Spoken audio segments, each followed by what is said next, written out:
খেতে গেলে তো তোর কথা হচ্ছে যে ওখানে যাতায়াতে এত অসুবিধা নেই, কিছু বলার নেই।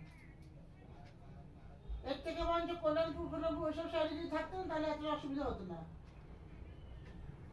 যাতায়াতের খুব প্রবলেম। আর রাত্রেবেলা হয়ে গেলে তো টেনশন নাকি, সেগুলো অত পাওয়া যায় না, সেগুলো অত পাওয়া যায় না। সবাই বলে কোথায় যাবেন কোথায় যাবেন, আমি যখন গেছিলাম আমি সেন্টারে যাবো, রিজার্ভ করবেন, রিজার্ভ করতে হবে। এবার এবার সবসময় তো রিজার্ভ করা তো মানে ভালো লাগে না, না সম্ভব হয় কি তুমি 100 টাকা 150 টাকা দিয়ে তুমি রিজার্ভ করতে পারো রতনপুর থেকে? সামান নিয়ে তুমি যেতে পারবে না, তখন একটা সামান নিয়ে। ও বাহ,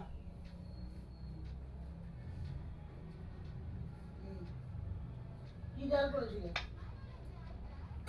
কি ডাল? না আমি যে ডালটা কি ডাল ছিল, মুসুরির ডাল না মুগের ডাল না অড়হর ডাল, কি ডাল? আচ্ছা, ওই 3 রকম ডালটা তুই বলছো না, টেস্টটা আলাদা হয়ে যাচ্ছে, বুঝতে পেরেছো তো? হুম, বাহ।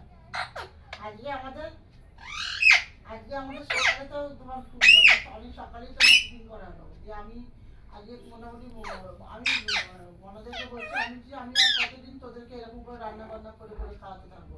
যেটা আমি বলেছি সেটা বলেছি, ঠিক আছে? আমি বলছি যে সবসময় যদি সকালে উঠে পড়ি চাতক পাখির মতন এমনিতেই তো এত কিছু করার পরে তারপরে তো সেই আমার নিয়ে তো নানা রকম কথা বলা হচ্ছে, তার চেয়ে বলছি তোমরা নিজেরটা নিজে যথেষ্ট বড় হয়েছে, এখন তো ছোট নয় যে না অনেক ছোট বাচ্চা আছে তুমি করতে পারো না, হাত দিয়ে নিয়ে যাবে, সেটা তো না।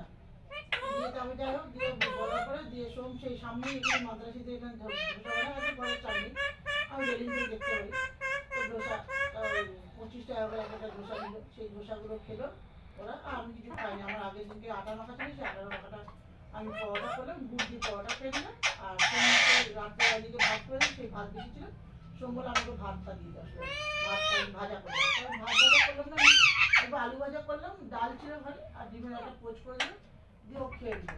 ও ওষুধটা খায় তো ওইটা করলাম, দিয়ে এই করতে তো লেট হয়ে গেছিলাম। দিয়ে সকাল থেকে আমি স্নান করলাম, জামা কাপড় কাচলাম, কাপড় টাপড় কেচে দিয়ে লোটে মোটে মশলাটা সব করা হয়েছে, কিন্তু তোমার করা হয়নি, তোমার লোটে মোটে কষাতে বড় টাইম লাগে, জানো তো?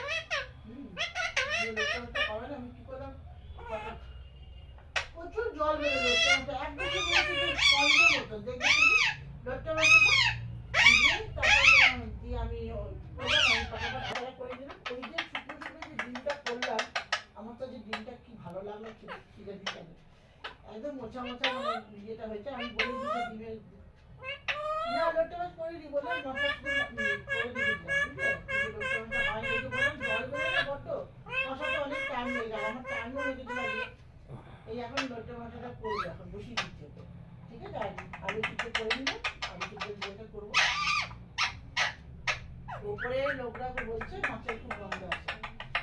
আন্টিরা তো আমাকে কোনোদিনও সত্যি কথা বলছে না, ওরা নিজেরা মাছ মাংস ডিম খায় না, কিন্তু ওরা দিন আমাকে কোনোদিনও বলেনি সোমা কি বানাচ্ছিস কি করছিস বা কিছু, ঠিক আছে? ওরা আমাদেরকে বলেই দিয়েছে যেটা যে যার খাবার সে তো সেটা খাবে, আমি বলে তো কোনো লাভ নেই আমার, ঠিক আছে? আমি যখন ভাড়া দিচ্ছি তখন খাই। ওপরে লোকরা অবজেকশন করছে যে খুব গন্ধ আছে, এবার ওরা বলছে আমি তো কাউকে কিছু বলতে পারবো না, কেউ কি খাবে না খাবে, ঠিক আছে? আমি কি বলতে পারবো? ওদের ওটা খাবার সেটা ওরা খাচ্ছে, আমি কেন বলতে পারবো? কারোর খাবার নিয়ে যখন কেউ বলতে পারবো যে তোমরা এটা খেও না, ঠিক আছে? দিয়ে আমি আঙ্কেলকে বললাম যে আজকে তো আমি আরো অনেক বদলিকার জিনিস বানাবো, আঙ্কেল হেসে অস্থির। মিঠু আঙ্কেল বলছে যে মর্জি খাও, উড়িষ্যা অসমিয়া আর হচ্ছে তোমার ওই যে ইয়েরা দক্ষিণের লোকেরা কেরালার লোকেরা, বুঝলে তো? ওরা মাছ মাংস ছাড়া খেতে পারে না। দক্ষিণের লোকেরা তো আবার মানে পুড়িয়ে মাছ খায়, রসায়নের মাঝে ছিল না, ওরা তো সব মাছ শুটকি মাছ নিয়ে এসে গেছে, জানো তো মা? আর সব তো ওদের সামুদ্রিক মাছ, ওদের সব সামুদ্রিক মাছ। আমরা তো তাও মিষ্টি জলের মাছটা খাই, মাছ এসেছে আমরা খাই, বিহারিরাও খায় বা মিঠু উড়িষ্যারাও খায়। মাছ মাংস এখন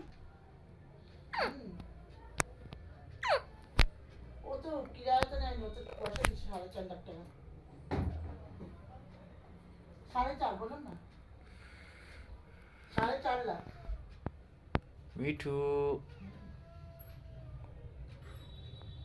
আমার টাকাটা ফেরত দিলে ও চিন্তা না, ও ও